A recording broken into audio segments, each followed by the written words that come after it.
दोस्तों, current affair और रोचक जानकारी चैनल ऑनलाइन गुरुजी में आपका स्वागत है। दोस्तों, आज की इस वीडियो में बात करेंगे 10 जुलाई से रिलेटेड जितने भी करंट अफेयर के प्रश्न बनते हैं उन पर विस्तार से चर्चा करेंगे, इसलिए इस वीडियो को लास्ट तक जरूर देखें।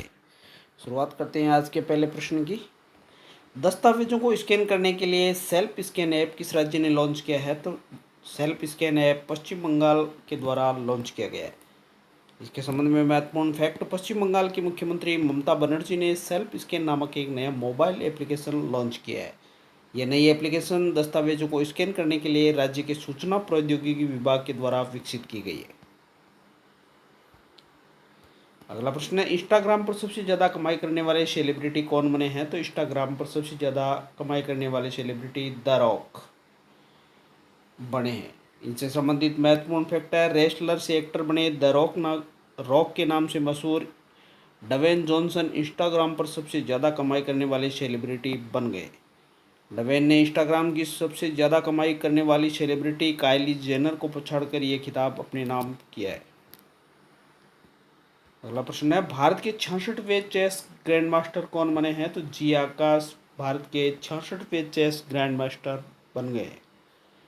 जी आकाश भारत के 66वें शतरंज ग्रैंड मास्टर बन गए हैं। आकाश ने साल 2012 में राष्ट्रीय खिताब जीता, जिसके बाद इंटरनेशनल मास्टर खिताब अपने नाम कर लिया है। झारखंड स्थित भारतीय कृषि अनुसंधान संस्थान IARI की नई बिल्डिंग का नाम किसके नाम पर रखा गया है? तो श्यामा प्रसाद मुखर्जी के नाम पर भारतीय कृषि अनुसंधान संस्थान का नाम रखा गया है। इससे जुड़े हुए महत्वपूर्ण फैक्ट, झारखंड स्थित भारतीय कृषि अनुसंधान संस्थान के नए प्रशासनिक और शैक्षणिक भवन का नाम भारतीय जनसंघ के संस्थापक स्वर्गीय डॉक्टर श्यामा प्रसाद मुखर्जी की 119वीं जयंती के अवसर पर उनके नाम पर रखा गया है। अगला प्रश्न है, अमेरिका ने किस संगठन से आधिकारिक रूप से अलग होने की घोषणा कर दी है? तो WHO से अलग होने की आधिकारिक घोषणा कर दी है। अमेरिकी मीडिया के अनुसार ट्रंप सरकार ने WHO से अपनी सदस्यता वापस लेने से संबंधित पत्र भेज दिया है। अमेरिका 6 जुलाई 2021 के बाद WHO का सदस्य नहीं रह जाएगा।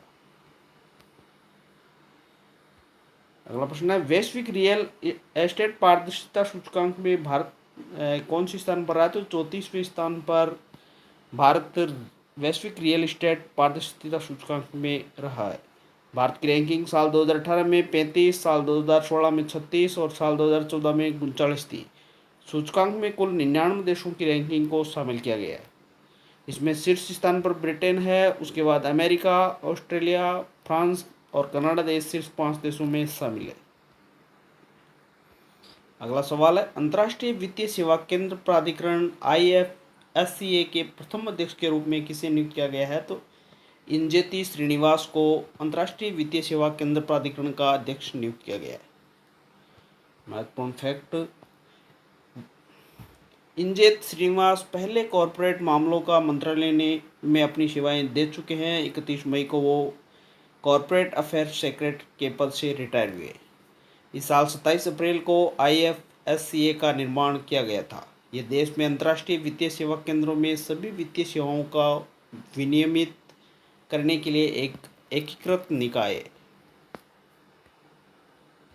अगला प्रश्न है, केंद्रीय खेल मंत्री किरण रिजिजू के अनुसार भारतीय खिलाड़ियों को प्रशिक्षण देने वाले विदेशी और देसी प्रशिक्षकों की प्रशिक्षण अवधि अब कितने साल की होगी? तो 4 साल की न्यूनतम प्रशिक्षण अवधि उनकी रखी गई है।